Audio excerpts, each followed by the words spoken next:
जैसा कि मैंने बताया आप लोगों को कि आप लोग यहाँ वर्क एट हाइट की ट्रेनिंग के लिए बैठे हैं ना, तो ध्यान रहे कि जो भी ट्रेनिंग के दौरान आपको बताया जाए उसको ध्यान से सुनना है, समझना है और याद रखना है। ट्रेनिंग के बाद आपको एक क्वेश्चन शीट दिया जाएगा जिसमें 16 प्रश्न होंगे। इस 16 प्रश्न का जवाब आपको देना है। इस 16 प्रश्न का जवाब तभी दे पाएंगे जब ट्रेनिंग के दौरान जो भी चीज़ आपको बताई जाएगी उसको ध्यान से सुनेंगे, समझेंगे और याद रखेंगे। तब जिन लोगों को हिंदी पढ़ना या लिखना नहीं आता है वो लोग थोड़ा ध्यान से सुनेंगे ताकि आपसे जो सवाल किया जाए उसका जवाब देकर पास कर सकें। उनको पढ़ना आता है उनके लिए तो पढ़कर भी जवाब देना आसान हो जाएगा। ठीक है, सबसे ज़रूरी बात कि जब भी आप लोग ऊंचाई पे काम करेंगे यानी 1.8 मीटर या उससे अधिक ऊंचाई पर, कितना 1.8 मीटर या उससे अधिक ऊंचाई पे, तो जो भी सुरक्षा के उपकरण होते हैं जैसे कि safety belt, fall arrester, retro guard, इन सभी चीज़ों का इस्तेमाल करना होता है। लेकिन उससे ज़्यादा ज़रूरी ये है कि जब भी आप ऊंचाई पे काम करें तो पहले फिजिकली और मेडिकली फिट हो। फिजिकली का मतलब हमारा हाथ पैर सब कुछ सही होता है, मेडिकली का मतलब चिकित्सा से, स्वास्थ्य से हम लोग स्वस्थ रहे। अगर आप लोग का तबीयत किसी दिन खराब होता है जैसे बुखार, सर दर्द, इससे कुछ परेशानी है तो ऊंचाई पे काम करने में दिक्कतें आती है ना।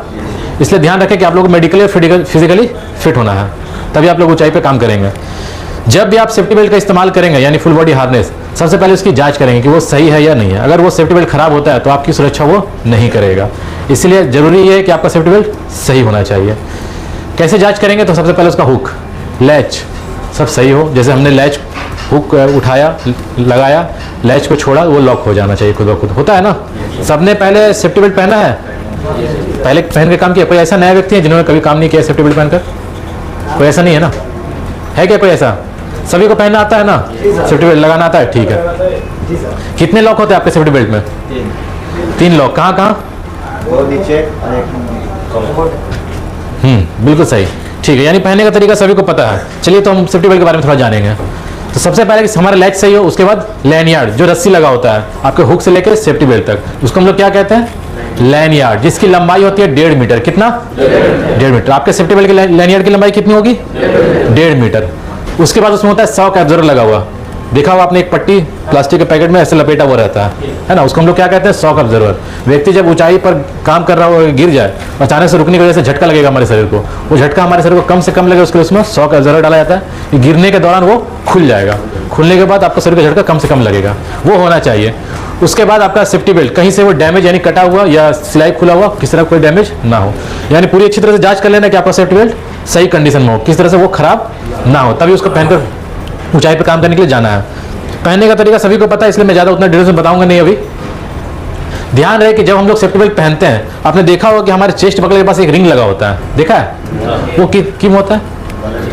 फॉल अरेस्टर लगाने के लिए ना। एक बैक साइड में भी होता है, क्या लगाते हैं उसमें? रेट्रो गार्ड लगाते हैं ना। तो ये सारी चीज़ों का इस्तेमाल करने के लिए किया जाता है, उसका भी इस्तेमाल। जब वर्टिकली सीधी सीढ़ी पर हम लोग जाते हैं तो वहाँ फॉल अरेस्टर लगाते हैं ग्रैप रोप में डालकर, ताकि व्यक्ति सीढ़ी से फिसल के नीचे ना गिरे। ठीक है, तो ये चीज़ आपको ध्यान रखना है। ये हो गया सेफ्टी। अच्छा, लैनियार्ड की लंबाई कितनी होती है?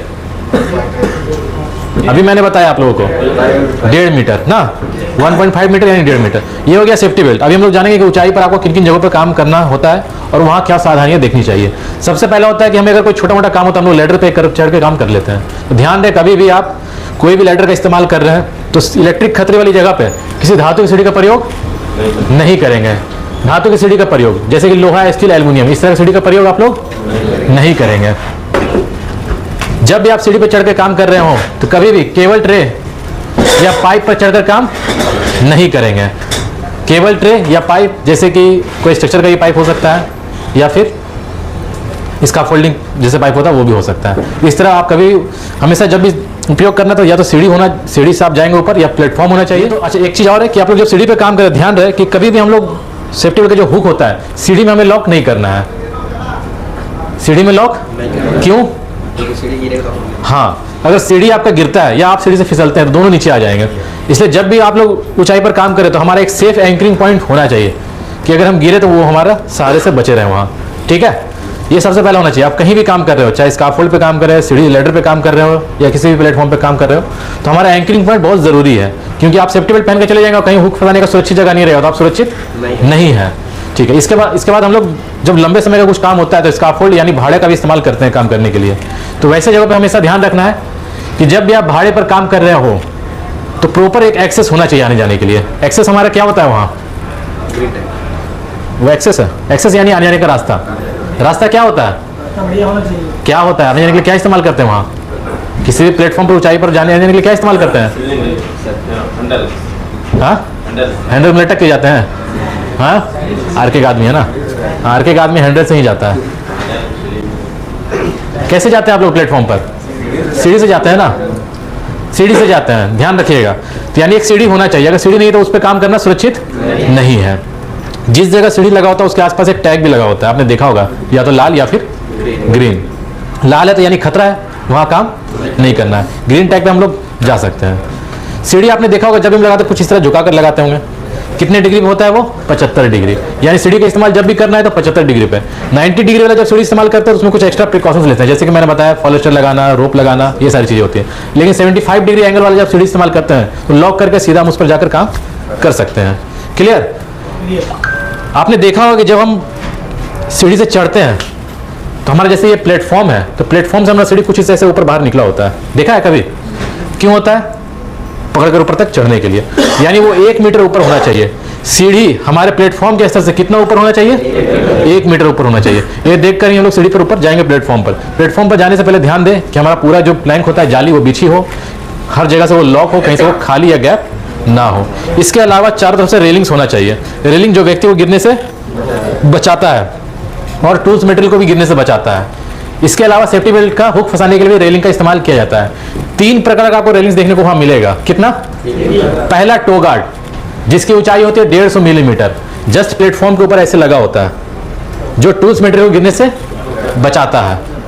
दूसरा मिड रेल, बीच वाला पाइप, जिसको हम लोग मिड रेल कहते हैं, उसकी ऊंचाई होती है 525 मिलीमीटर। कितना? 525 मिलीमीटर, जो व्यक्ति को गिरने से बचाता है। तीसरा टॉप रेल, सबसे ऊपर वाला पाइप, जिसकी ऊंचाई होती है 1050 मिलीमीटर। कितना? 1050 मिलीमीटर, जो व्यक्ति को गिरने से बचाता है, साथ ही साथ सेफ्टी बेल्ट का हुक फंसाने के लिए भी इस्तेमाल किया जाता है। तो 3 प्रकार का रेलिंग्स है, तीनों को आपको याद रखना है अच्छे से। पहला कौन सा बताया मैंने? टो गार्ड, जिसकी ऊंचाई बाकी लोग को नहीं पता है क्या कितना होता है? 150 मिलीमीटर। दूसरा 525 मिलीमीटर, उसका नाम क्या है? Mid rail. तीसरा टॉप रेल, उसकी ऊंचाई 1050। क्लियर?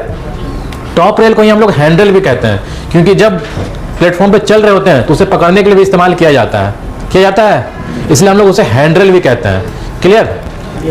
ये तो हो गया स्काफोल्ड। स्काफोल्ड में जो भी बेसिक चीजें आपको पता होनी चाहिए वो मैंने बताया। इसमें से अगर कहीं भी कोई मिसिंग है तो आप लोग उसका इस्तेमाल नहीं करेंगे, पहले उसे सही होना चाहिए, उसके बाद ही करेंगे। इसके अलावा भी हो सकता है साइड पे जब हम लोग ऊंचाई पे काम करते हैं तो कुछ और चीज़ें हमें दिक्कतें आती है, समझ में नहीं आता वहाँ क्या नियम है, क्या सुरक्षा है, वो समझ में नहीं आए तो हमेशा वहाँ पहले आप साइड पे जो भी सीनियर पर्सन है, जैसे कि सुपरवाइजर हैं, आपके इंजीनियर हैं या सेफ्टी ऑफिसर जो भी आपके आसपास हैं, उनसे पहले डिस्कस करेंगे कि यहाँ क्या खतरा हो सकता है और क्या सावधानियाँ बरतनी चाहिए और क्या नियम है जिसका पालन करते हुए आप लोगों को काम करना है। सभी लोग यहाँ बाहर से आए हैं काम करने के लिए, घर का जिसे काम होता है तो लोग किसी भी तरह कर लेते हैं, लेकिन कंपनी के कुछ नियम होते हैं, उसका पालन करते हुए काम आप लोगों को करना है। इसके अलावा हम लोग ऊंचाई पे काम करने के लिए मैन लिफ्ट का भी इस्तेमाल करते हैं। आपने देखा होगा साइड पे, देखा है man lift, JLG man lift, जो भी आप लोग अपनी भाषा में समझ रहे हो। अगर आप बास्केट के अंदर रह के काम कर रहे हैं तो सिवाय हाथ के शरीर का कोई भी अंग बाहर निकाल कर काम नहीं करेंगे, जैसे कि पैर बाहर निकाल लिया, झुक गए, बाहर निकल के लटक गए, इस तरह से कंडीशन में आप काम, अगर आपको लगता है कि प्रॉपर मुझे बाहर निकल कर काम करने की जरूरत है तो एक प्लेटफॉर्म होना चाहिए। प्लेटफॉर्म पे चारों तरफ से रेलिंग्स, ठीक वैसा ही रेलिंग्स जैसे कि मैंने अभी बताया 3 प्रकार का रेलिंग्स, वो रेलिंग्स होना चाहिए, तभी आप उस प्लेटफॉर्म पर जाएंगे। जब आप प्लेटफॉर्म पर जाए काम करने के लिए तो ध्यान रहे कि हमारा सेफ्टी बेल्ट का जो हुक है वो भी बाहर निकालकर प्लेटफॉर्म के रेलिंग में फंसा लेना है। ऐसा गलती ना हो कि आप प्लेटफॉर्म पे चले गए लेकिन हुक हमारा अभी भी बास्केट में फंसा हुआ है। वैसे में ज़्यादातर संभावना होती है कि लोग गिर जाते हैं वहाँ से, है ना, बास्केट इधर होगा तो वो नीचे गिर जाएगा। तो ये चीज़ हमेशा ध्यान रखना है जब भी आप ऊंचाई पर काम कर रहे हो। जैसे कि मैंने पहले बताया कि कभी भी केबल ट्रे और पाइप का उपयोग नहीं करना है। जब भी आप ऊंचाई पर कार्य कर रहे हो तो नीचे के क्षेत्र में कोई और व्यक्ति काम ना कर रहा हो। क्या खतरा होता है? कोई भी सामान टूल्स कुछ भी नीचे गिर सकता है, नीचे के व्यक्ति को चोट लग सकता है, वो भी हमारे लिए खतरा है। तो एक ही क्षेत्र में एक साइड ऊंचाई पे काम नहीं करना है। जब भी ऊंचाई वाले क्षेत्र में काम किया जाता है तो वहां एक परमिट भी लिया जाता है जिसे हम लोग वर्केट हाइट का परमिट कहते हैं। यानी ऊंचाई वाले क्षेत्र में काम करने के लिए कौन सी परमिट की आवश्यकता होती है? Work at height permit. कौन सी परमिट? यहां तक क्लियर सभी को?